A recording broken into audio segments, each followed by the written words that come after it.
Hello students, this is Shreya Pandey and I welcome you all to the Law It channel.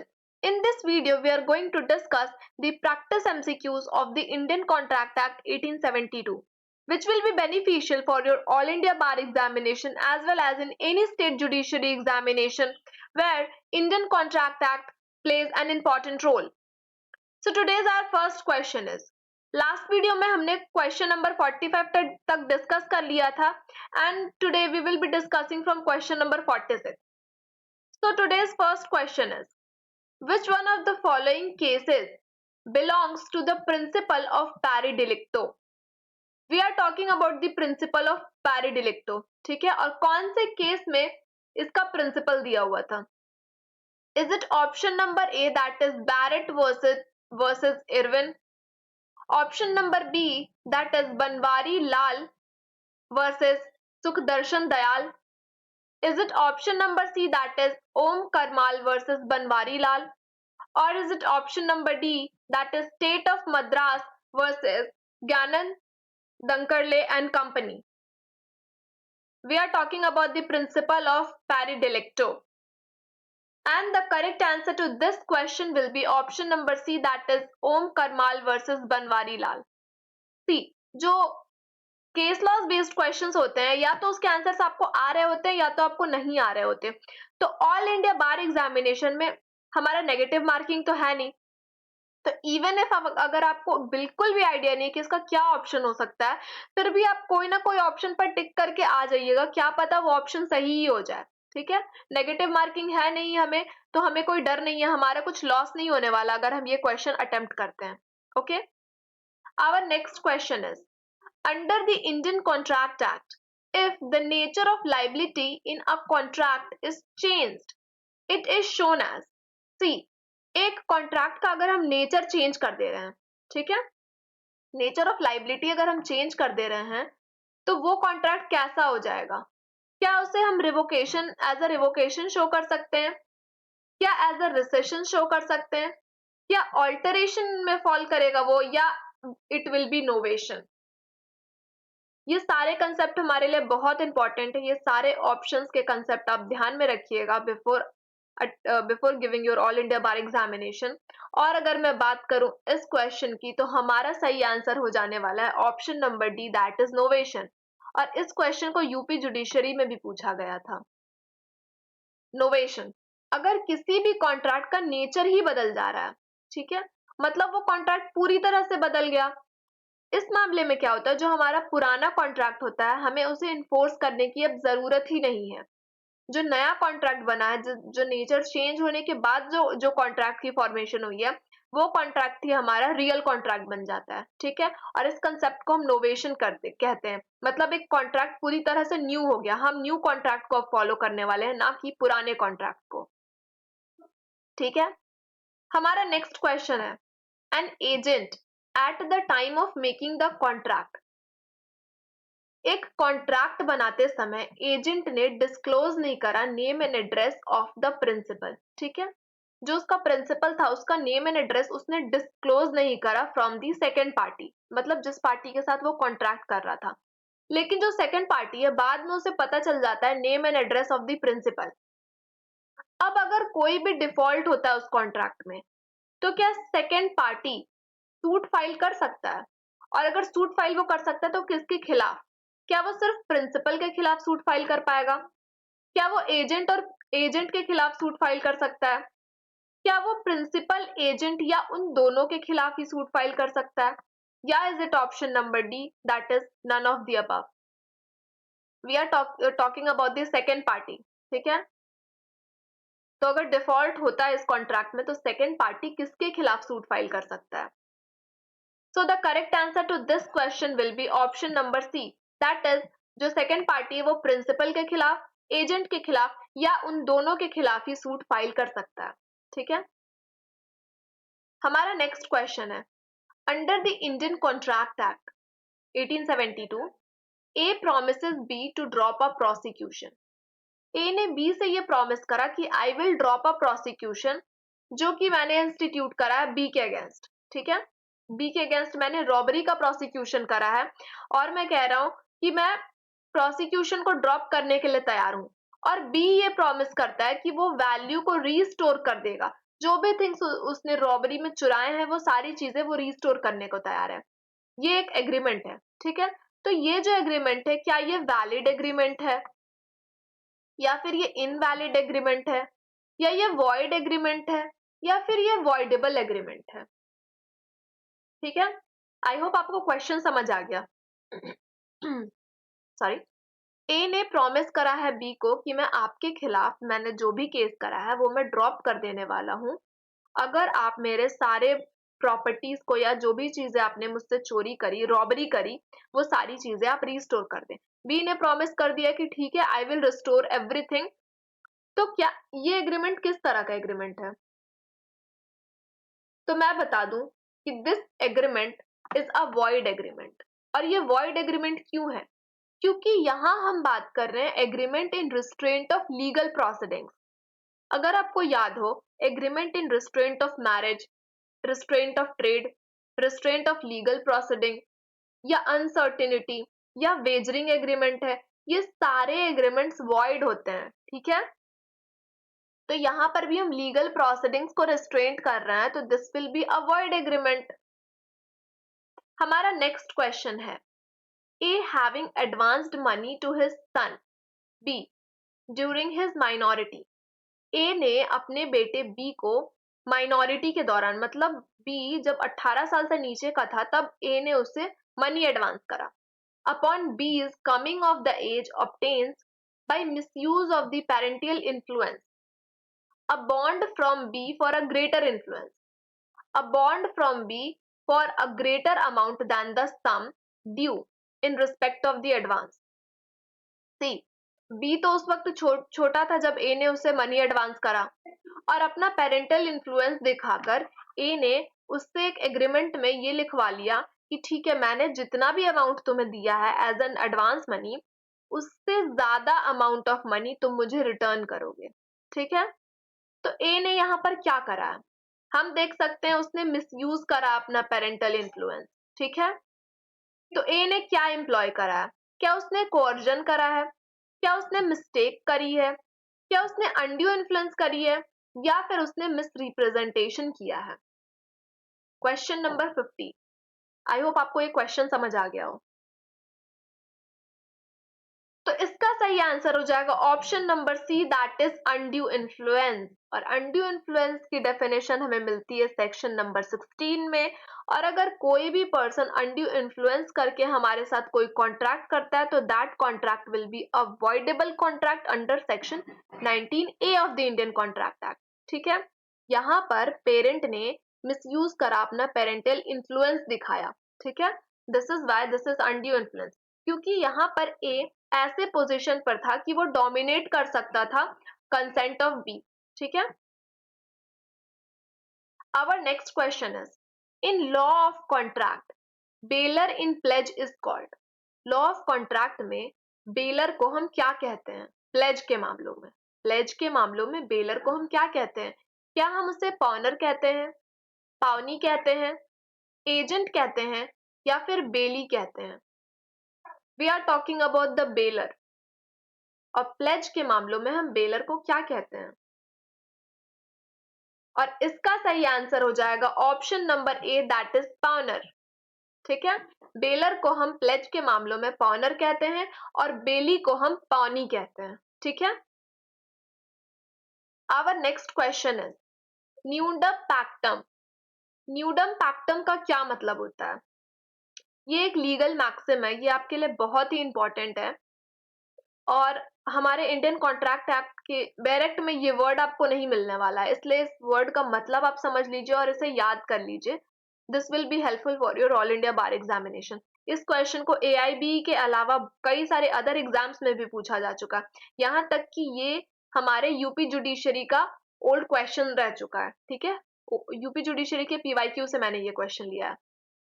न्यूडम पैक्टम की हम यहाँ बात कर रहे हैं। क्या इसका मतलब होता है without consideration, illegal contract, voidable contract, या फिर वॉइड एग्रीमेंट? तो the term nudum pactum means without consideration.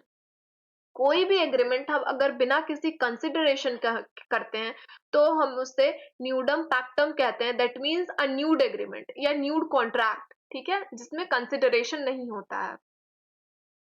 हमारा नेक्स्ट क्वेश्चन है, an agreement entered into with free consent. Free consent के साथ हमने एक एग्रीमेंट में एंट्री ली एंड लॉफुल, ठीक है, वो एग्रीमेंट लॉफुल भी था, लेकिन वहां पर इनएडिकेट कंसिडरेशन था, ठीक है। क्या एडिकेसी ऑफ कंसिडरेशन हमारे लिए जरूरी होती है किसी भी कॉन्ट्रैक्ट को फॉर्म करने के लिए? क्या अगर अपनी मर्जी से मैं अपना घर आपको सिर्फ 1 रुपए में बेचना चाहूं तो क्या मैं ये काम कर सकती हूँ? अगर मैं अपनी फ्री कंसेंट और लॉफुल तरीके से ये एग्रीमेंट बना रही हूँ कि मैं आपको 1 रुपए में अपना घर बेचना चाहती हूँ। We have options unlawful, lawful, void या वॉइडेबल, ठीक है। क्या ये एग्रीमेंट अनलॉफुल है, लॉफुल है, वॉइड है या फिर वॉइडेबल है? तो इसका सही आंसर हो जाएगा option number B, that is lawful. क्योंकि हम यहाँ पर फ्री कंसेंट के साथ, मैं अपनी फ्री कंसेंट के साथ आपको अपना घर बेचना चाहती हूँ एक लॉफुल तरीके से। घर भी एक लॉफुल चीज है, मैं अपने एक लॉफुल तरीके से, लॉफुल ऑब्जेक्ट, लॉफुल कंसिडरेशन के साथ मैं आपको अपना घर बेच रही हूँ। तो यहाँ पर इनएडिकेसी ऑफ कंसिडरेशन कोई भी पार्ट फॉर्म नहीं करता है। Inadequacy of consideration is not the ground कि हम उस कॉन्ट्रैक्ट को अनलॉफुल या वॉइड बना दें, ठीक है। इनएडिकेसी ऑफ कंसिडरेशन सिर्फ तब जरूरी हो जाती है जब हमें ये प्रूव करना रहे कि हमारा जो कंसेंट था that was not free consent, ठीक है। हमने फ्री कंसेंट के साथ अगर 1 रुपए में भी बड़े से घर को बेचना चाह रहे हैं तो दैट इज लॉफुल, ठीक है। हमारा नेक्स्ट क्वेश्चन है हार्डले वर्सेस बैक्सनडेल। ये बहुत ही इंपॉर्टेंट क्वेश्चन है, ये बहुत ही इंपॉर्टेंट केस लॉ है, कई सारे एग्जाम्स में पूछा जा चुका है, इवन एआईबी के एग्जाम में भी पहले ये पूछा जा चुका है। हार्डले वर्सेस बैक्सनडेल का केस किस चीज से रिलेटेड है? Is it related to frustration of contract, damages for breach of contract, discharge of contract, और is it related to contract in restraint of trade? Hadley versus Baxendale, question number 54। और इसका सही answer हो जाने वाला है option number B, that is damages for breach of contract. मैंने आपको बताया था क्वेश्चन नंबर 72 के बगल में आप इस केस लॉ को लिख लीजिएगा, ठीक है। लास्ट वीडियो में मैंने ये बात कही थी आपसे, आई होप आपको ये केस लॉ याद हो गया होगा। Our next question is Satyavrat Ghosh versus Mungiram. See, इस केस के बारे में भी मैंने कल डिस्कस करा था, ठीक है। ऑप्शंस में ये केस लॉ था, इस केस लॉ के बारे में भी मैंने आपको बताया था। आई होप ये केस लॉ आपको याद होगा, लास्ट वीडियो अगर आपने देखा होगा तो ये केस लॉ किस चीज से रिलेटेड है? Does it relates to minors agreement, is it related to illegal consideration, is it related to doctrine of frustration, और is it related to contingent contract? Satyavrat Ghosh versus Mungiram का case, and this case law is related to the doctrine of frustration. मैंने कहा था section 56 के बगल में आप इस केस लॉ को लिख लीजिएगा, ठीक है।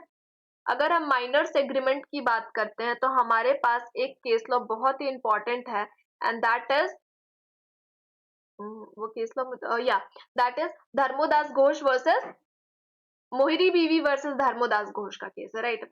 मोहिरी Bibi versus Dharmodas Ghosh, this case was slip out of my mind, ठीक है।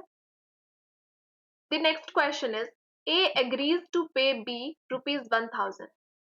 A ने एग्री करा कि वो B को 1000 रुपीज पे करेगा if B will marry to A's daughter. अगर B A की बेटी से शादी कर लेता है। A की बेटी कौन है? C है A की बेटी। But C was dead at the time of agreement. जब A B को ये बात कह रहा था, जब उसके साथ एग्रीमेंट बना रहा था कि मैं तुम्हें 1000 रुपए दूंगा अगर तुम मेरी बेटी से शादी कर लेते हो, उस वक्त A की बेटी की डेथ हो चुकी थी, शी वॉज डेड। तो ये एग्रीमेंट इनवैलिड हो जाएगा, वैलिड रहेगा, वॉइड रहेगा, या फिर इलीगल रहने वाला है। आप इस क्वेश्चन को बहुत ही ध्यान से पढ़िएगा, ये इलस्ट्रेशन है। और मैं बता दूं कि correct answer to this question will be option number C, that is void. A ने एग्री करा कि वो 1000 रुपीज बी को देगा जब बी ए की बेटी से शादी कर ले। सी की तो डेथ हो चुकी थी at the time of agreement. That means ये कॉन्ट्रैक्ट ही फ्रस्ट्रेट कर गया, क्योंकि जो हमारे पास जो मैटर है, जो मेन ऑब्जेक्ट है, जो मेन पर्पस है of the contract, that has been destroyed. ठीक है, वो ऑब्जेक्ट ही डिस्ट्रॉय हो चुका है। That means this has become void, ये एग्रीमेंट ही वॉइड है। ठीक है, डॉक्ट्रिन ऑफ फ्रस्ट्रेशन में ये मामला आ जाएगा। हमारा नेक्स्ट क्वेश्चन है, in the following cases which case relates to general offer. इनमें से कौन सा केस बात करता है जनरल ऑफर के बारे में। तो जनरल ऑफर से भी रिलेटेड मैंने लास्ट क्लास में आपको केस लॉ बताया है। आई होप आपको वो केस लॉ याद है। We have options Lalman Shukla versus Gauri Dutt, option number B that is Carlill versus Carbolic Smoke Ball Company, option number C, that is both A and B, or is it option number D, none of the above? We are talking about the general offer. इनमें से कौन सा case है जो general offer की बात करता है? And the correct answer to this question will be option number A. Lalman Shukla versus Gauri Dutt. Just a second, एक प्रॉब्लम है यहाँ। लालमन शुक्ला वर्सेस गौरी दत्त नहीं, इसका सही आंसर हो जाएगा option number C, that is both A and B. Last class में हमने Carlill versus Carbolic Smoke Ball Company का केस डिस्कस करा था। इस केस में मैंने बताया था जनरल ऑफर के बारे में। ठीक है, और मैंने केस के फैक्ट्स भी आपको बताए थे। लालमन शुक्ला वर्सेस गौरी दत्त की अगर हम बात करें तो इस वाले केस में क्या होता है कि एक पर्सन का बेटा गुम हो जाता है, तो उसने एक जनरल ऑफर ये डाल दिया कि जो भी मेरे बेटे को खोज कर लाएगा मैं उसे 500 रुपीज दूंगा। ठीक है, उसका एक नौकर रहता है, वो पहले ही चला जाता है खोजने के लिए उसके सन को, और उसे उस ऑफर के बारे में कुछ नहीं पता था। ठीक है, उस ऑफर के बारे में उसे पता नहीं था। वो उस पर्सन को लेकर आता है, मतलब उसके सन को लेकर आता है, उसके सन को लेकर आता है और वो डिमांड करता है कि अब मुझे 500 रुपीज दीजिए। तो यहाँ पर उसके मालिक ने ये बात कही कि आपको तो पता ही नहीं था, जनरल ऑफर तो था ये, लेकिन आपको उसकी नॉलेज ही नहीं थी। अगर आपको नॉलेज ही नहीं थी तो आपने एक्सेप्ट कहाँ से करा, एंड विदाउट एक्सेप्टेंस ये कॉन्ट्रैक्ट नहीं बना, और अगर ये कॉन्ट्रैक्ट नहीं बना तो हम आपको पैसे नहीं दे सकते। This was the facts of this case. ठीक है, our next question is A, for the natural love and affection promises to give his son B rupees 1000। A ने नेचुरल लव एंड अफेक्शन में आकर प्रॉमिस कर दिया अपने बेटे से कि I will give you 1000 rupees, और ए ने इस बात को लिखित में दे दिया, मतलब in the form of writing, और उसे रजिस्टर भी करवा दी इस बात को। तो क्या ये कॉन्ट्रैक्ट बन जाएगा? क्या ये वॉइडेबल कॉन्ट्रैक्ट होगा? क्या वो वॉइड कॉन्ट्रैक्ट होगा, या फिर none of the above? Natural love and affection में अगर मैं आपसे प्रॉमिस कर दूं कि I will give you 1000 rupees, और मैंने राइटिंग और रजिस्टर भी कर दिया, तो ये हमारा कॉन्ट्रैक्ट बन जाएगा। सी, नेचुरल लव एंड अफेक्शन हम किसी भी रैंडम पर्सन के साथ नहीं कर सकते हैं। ये हमारा फैमिली मेंबर्स, हमारे ब्लड रिलेशन या हमारे रिलेटिव्स ही हो सकते हैं। इस बात का ध्यान रखिएगा। ठीक है, और ये सेक्शन नंबर 25 का इलस्ट्रेशन है। Section number 25 of the Indian Contract act ये बात कहता है कि जनरल रूल हमारे पास है कि अगर हम विदाउट कंसिडरेशन कोई भी कॉन्ट्रैक्ट करते हैं तो that contract will be void. लेकिन अगर हम नेचुरल लव एंड अफेक्शन में हम राइटिंग और रजिस्टर के साथ रजिस्टर करवा दे रहे हैं और उसके साथ हम ये बात कह रहे हैं कि I will fulfil this promise, तो ये एक वैलिड कॉन्ट्रैक्ट हो जाएगा। ठीक है, even if there is no consideration. ठीक है, हमारा नेक्स्ट क्वेश्चन है, an agreement to do an act impossible in itself. कोई भी ऐसा एग्रीमेंट जो कि खुद ही में इम्पॉसिबल है, तो वो क्या हो जाता है? क्या वो वॉइड हो जाता है? क्या वो वॉइडेबल रहता है?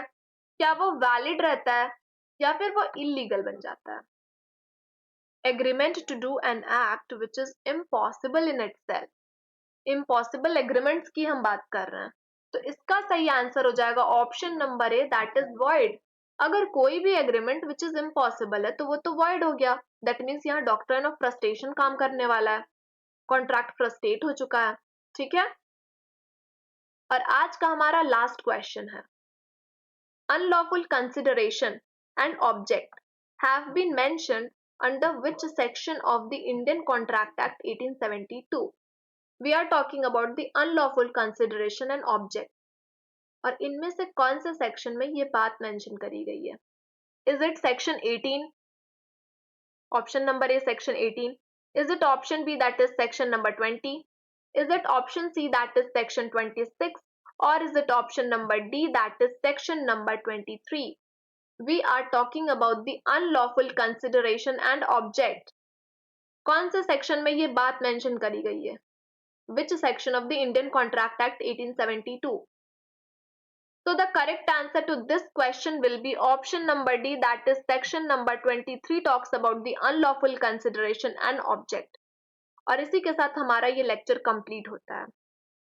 आई होप आपको ये वीडियो पसंद आई होगी। अगर आपको ये वीडियो पसंद आई है और आप हमारे चैनल पर पहली बार आए हैं तो हमारे चैनल को सब्सक्राइब करिए, इस वीडियो को लाइक करिए और ज़्यादा से ज़्यादा लोगों के पास शेयर करिए।